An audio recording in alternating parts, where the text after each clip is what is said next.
मैं प्रणाम करता हूं। मां अहिल्या देवी की भूमि है, होलकर राजवंश की भूमि है, और मुझे इस भूमि पर जब आने का मौका मिलता है मैं अपना सौभाग्य मानता हूं। आज मां अहिल्याबाई को प्रणाम करते हुए इस कार्यक्रम की शुरुआत हमने की। एक ऐसी मातृशक्ति जिसने भारत के परचम को एक सांस्कृतिक और भारत के वैभव को फैलाने का कार्य उत्तर से दक्षिण और पूर्व से पश्चिम तक किया था। आज हम लोग सब एकत्रित हुए हैं हमारे स्वच्छ इंदौर में, और जैसे कैलाश जी ने कहा हमारे स्वस्थ इंदौर में। मैं मानता हूं कि इंदौर की क्षमता मध्य प्रदेश के पटल पर नहीं, इंदौर की क्षमता राष्ट्र पटल पर है, जिसका उदाहरण आज मैं अपने समक्ष मेरे नौजवान साथियों के साथ देख रहा हूं। आधुनिक युग में जहां एक तरफ प्रतिस्पर्धा के वातावरण में हमें आगे बढ़ना है, मतलब क्षेत्र के झंडे को आगे ले चलना है, प्रदेश के झंडे को आगे ले चलना है और राष्ट्र के झंडे को आगे ले चलना है। और जब हम अपने स्वास्थ्य के बारे में, अपनी स्वच्छता के बारे में सोचते हैं तो ये मत समझना कि आप व्यक्तिगत अपने बारे में सोच रहे हो, आप राष्ट्र के निर्माण के बारे में सोच रहे हो, क्योंकि एक स्वस्थ और स्वच्छ नागरिक राष्ट्र का निर्माण करता है मेरे भाइयों बहनों। और आज अंतर्राष्ट्रीय योग दिवस का 11वीं एडिशन चल रही है। प्रधानमंत्री जी ने एक कीर्तिमान स्थापित किया।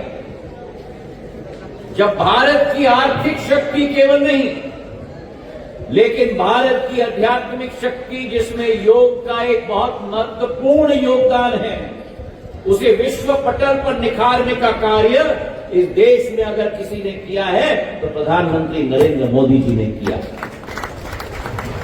2014 में संयुक्त राष्ट्र में ये मुद्दा उठाया कि योग केवल भारत की पूंजी नहीं लेकिन विश्व की पूंजी है। और चमत्कार देखो कि 75 दिनों में संयुक्त राष्ट्र के 177 देश, एक नहीं, 10 नहीं, 50 नहीं, 100 नहीं, 177 देशों ने सर्वसम्मति के साथ अंतर्राष्ट्रीय योग दिवस का ऐलान किया मेरे भाइयों। तालियां थोड़ी कम बजी। मैं समझाता ही कोई नहीं, मैं समझाता हूं क्यों, क्योंकि इतनी छोटी अवधि में 75 दिन में संयुक्त राष्ट्र के इतिहास में कोई प्रस्ताव पारित नहीं हुआ जो प्रधानमंत्री नरेंद्र मोदी जी का प्रस्ताव अंतर्राष्ट्रीय योग दिवस का पारित हुआ। तो आज के दिवस में क्रोएशिया से कनाडा तक, अमेरिका से जापान तक योगशाला का आयोजन किया जा रहा है।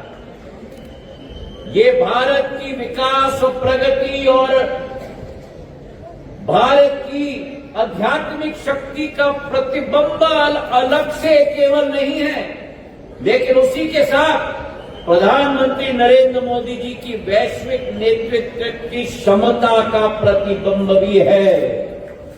और इसलिए आज जब 11वीं एडिशन अंतर्राष्ट्रीय योग दिवस की आयोजित की जा रही है, मैं आप सबसे अपील करता हूं कि हम सबको अपने दिनचर्या में थोड़ा सा समय निकालना होगा, जहां वर्चुअल मीटिंग, ऑफिस की मीटिंग, लोक सेवा की मीटिंग, हमारे टेलीकॉम के डब्बे में हम व्यस्त होते हैं, इतने व्यस्त हो जाते हैं इतने चीजों में कि हम स्वयं से कट जाते हैं। और योग वो चीज है जो हमें स्वयं को स्वयं के साथ जोड़ने का कार्य करता है।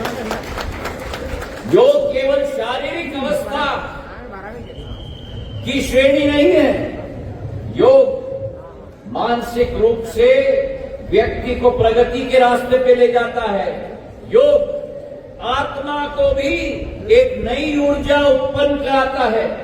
और आज इसलिए ये हमारा दायित्व बनता है कि हम अकेले नहीं, लेकिन हमारे साथ भी अपने कुटुंब के लोग। और आज मुझे बड़ी खुशी है कि यहाँ दादा दादी अपने बेटे और बहू के साथ, नाते पोते के साथ एक साथ मिलकर 3 पीढ़ियां योग का अभ्यास स्वयं साथ में कर रही है। ये एक नया इतिहास भी इंदौर रच रहा है। तो आज के दिवस में आपको बधाई देना चाहता हूं। भारत का परचम आर्थिक रूप से केवल नहीं, लेकिन आध्यात्मिक रूप से आज विश्व पटल पर लहरा रहा है। और उस आध्यात्मिक शक्ति का प्रतीक मेरा ये राजवाड़ा के प्रांगण में ये योग का कार्यक्रम आयोजित किया जा रहा है। मैं आप सबको बधाई देना चाहता हूं। और आज जो वृक्ष हमें दिया गया है, ये वृक्ष केवल हमारे हाथों में नहीं, लेकिन एक एक पेड़ हम लोग जाके स्वयं हम लोग वहां बनाएं, ताकि आने वाली पीढ़ी के लिए एक नया साधन उपलब्ध हम लोग करवाएं। ये पेड़ ऑक्सीजन देता है, ये ऑक्सीजन मानव जाति को एक नई गति देती है। इन्हीं शब्दों के साथ आप सबका बहुत बहुत धन्यवाद।